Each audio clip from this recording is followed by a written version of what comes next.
আমি কৃষক দল করি।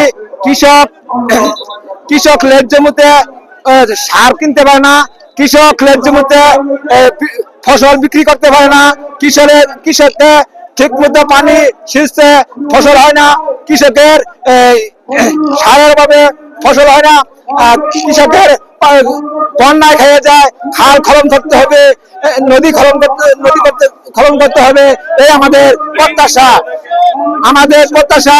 আমি যেন তারেক রহমানের সাথে একটি উপহার আনছি, সেই উপহারটা যদি দিতে পারি তারেক রহমানের সাথে আমার ভালোবাসা ঠিক থাকবে।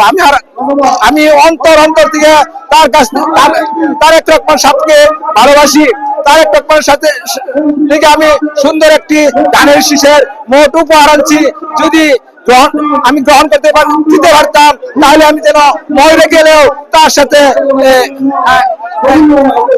সুখী হইতাম। এই আমার প্রত্যাশা।